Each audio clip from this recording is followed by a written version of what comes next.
Hello, मैं हूँ निष्ठा और आप सभी का वेलकम है मेरे यूट्यूब चैनल पे। आज जो मैं आपको कहानी सुनाने जा रही हूँ वो मुंशी प्रेमचंद जी की कहानी है। तो कहानी शुरू करने से पहले आइए जानते हैं उनके बारे में थोड़ा सा इंट्रोडक्शन। तो मुंशी प्रेमचंद जी का जन्म हुआ था 31 जुलाई 1880 में और उनकी मृत्यु हुई थी 8 अक्टूबर 1936 में। वो हिंदी और उर्दू के महानतम भारतीय लेखकों में से एक थे। उनका मूल नाम, उनका ओरिजिनल नाम जो था वो धनपत राय श्रीवास्तव था और उनको नवाब राय और मुंशी प्रेमचंद नाम से भी जाना जाता था। उनका जन्म वाराणसी के निकट एक छोटा सा गांव था लम्ही, वहाँ हुआ था और उनकी सभी पुस्तकों में अंग्रेजी और उर्दू रूपांतर तो हुए ही हैं, साथ में और दूसरी विदेशी लैंग्वेजेस में भी हुए हैं, जैसे चीनी, रूस इत्यादि भाषाओं में हुए हैं और उनकी सारी कहानियाँ दूसरे देशों में भी बहुत लोकप्रिय हैं। तो ये तो हो गया मुंशी प्रेमचंद जी के बारे में एक छोटा सा इंट्रोडक्शन। तो आज जो मैं उनकी कहानी आपको सुनाने वाली हूँ उस कहानी का शीर्षक है रंगीले बाबू। ये कहानी थोड़ी सी लॉन्ग है, तो इस कहानी को मैं आपको 3 अलग अलग भाग में सुनाऊंगी। 3 अलग अलग वीडियोस में इसकी कहानी रहेगी। तो ये फर्स्ट पार्ट है इस कहानी का। तो आइए सुनते हैं ये कहानी रंगीले बाबू। बाबू रसिक लाल को मैं एक वक्त से जानता था, जब वह लॉ कॉलेज में पढ़ते थे। मेरे सामने ही वे वकील हुए और आनन फानन चमके। देखते देखते बंगला बन गया, ज़मीन खरीद ली और शहर के रईसों में शुमार होने लगे। लेकिन मुझे न जाने क्यों उनके रंग ढंग कुछ बहुत ज़्यादा जचते ना थे।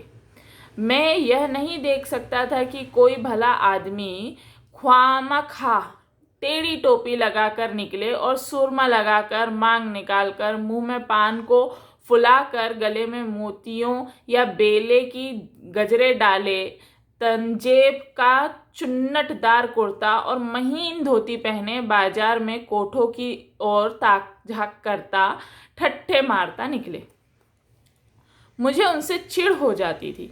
वह मेरे पास म्यूनिसिपल मेंबरी के लिए वोट मांगने आए तो कभी ना दूं। उनसे याराना निभाना तो बहुत दूर की बात है। भले आदमी को ज़रा गंभीर, ज़रा सादगी पसंद देखना चाहता हूँ।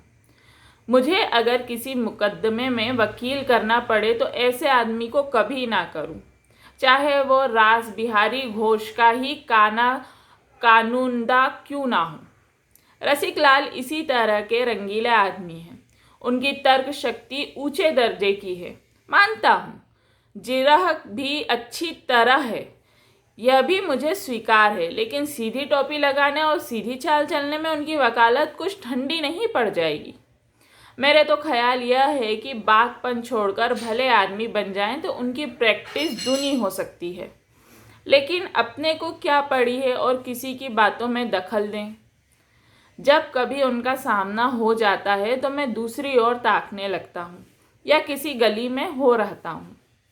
मैं सड़क पर उनसे बातें करना मुनासिब नहीं समझता। क्या हुआ, वह नामी वकील हैं और मैं बेचारा सा स्कूल मास्टर हूँ। मुझे उनसे किसी तरह का द्वेष नहीं है। उन्होंने मेरा क्या बिगाड़ा है जो मैं उनसे जलूं। मेरी तो वह बड़ी इज्जत और खातिर करते हैं। अपनी लड़की की शादी में मैं उनसे दरिया और दूसरा सामान मांगने गया था। उन्होंने 2 ठेले भर दरिया, कालीने, जाजिम, चौकियाँ, मसनदे भेज दी। नहीं, मुझे उनसे ज़रा भी द्वेष नहीं। बहुत दिनों के परिचय के नाते मुझे उनसे स्नेह है। लेकिन उनका यह बाकपन मुझे अच्छा नहीं लगता।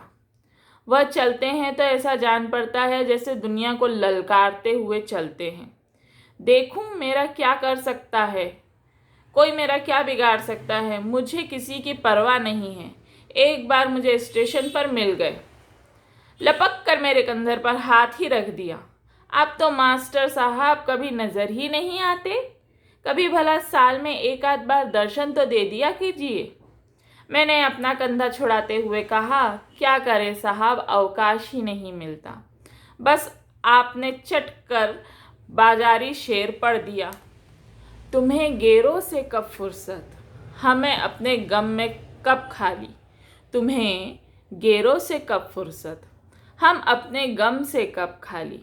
चलो बस हो चुका मिलना, न तुम खाली न हम खाली। मैंने हंस तो दिया, जो आदमी अपना लिहाज करे उससे कोई कैसे रुखाई करे। फिर बड़े आदमियों से बिगाड़ करना भी नहीं चलता, न जाने कब अपनी गरज लेकर उनके पास जाना पड़े। लेकिन मुझे उनकी यह बेतकल्लुफ़ी कुछ अच्छी ना लगी। यूं मैं ना कोई तपस्वी हूं ना जाहिद, अरसिक होना उस बागपन से भी बुरा है। शुष्क जीवन भी कोई जीवन है जिसमें विनोद के लिए स्थान ना हो। वन की शोभा हरे भरे सरस वृक्षों से है, सूखे हुए ठूठों से नहीं।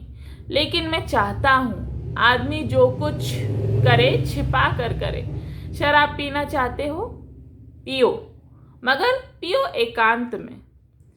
आदमी इसकी क्या ज़रूरत कि शराब में मस्त होकर बहकते फिरो। रूप के उपासक बनना चाहते हो बनो, लेकिन इसकी क्या ज़रूरत कि वेश्याओं को दाएं बाएं बैठाए मोटर में अपने छेलपन का ढिंडोरा पीटते फिरो। फिर रसिकता की भी एक उम्र होती है।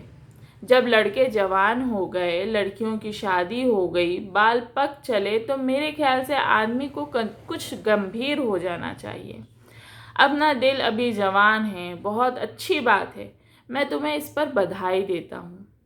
वासना कभी बूढ़ी नहीं होती। मेरा तो अनुभव है कि उम्र के साथ साथ वह भी प्रौढ़ होती जाती है। लेकिन इस उम्र में कुलेले मारना कुछ ओछापन मालूम होता है।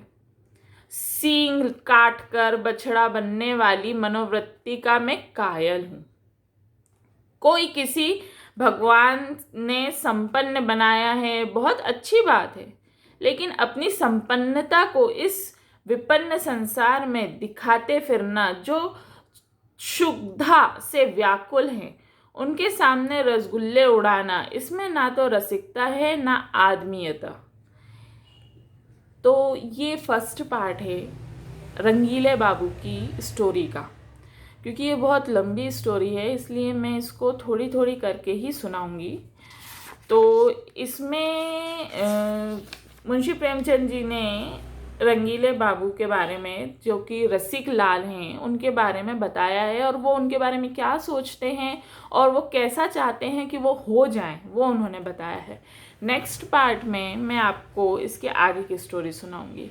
तो मेरा चैनल सब्सक्राइब कर लीजिए ताकि आपको पता चल सके कि इसका नेक्स्ट पार्ट भी आपको सुनना है और उसकी नोटिफिकेशन भी आपको आ सके। अगर आपको ये कहानी का छोटा सा भाग अच्छा लगा हो तो इस वीडियो को लाइक ज़रूर करिएगा और मेरे चैनल को सब्सक्राइब ज़रूर करिएगा ताकि आगे की कहानियों के पार्ट्स भी आप आराम से सुन सकें और आपको पता चल सके कि वो आउट हो चुके हैं। तो आज के लिए बस इतना ही। धन्यवाद।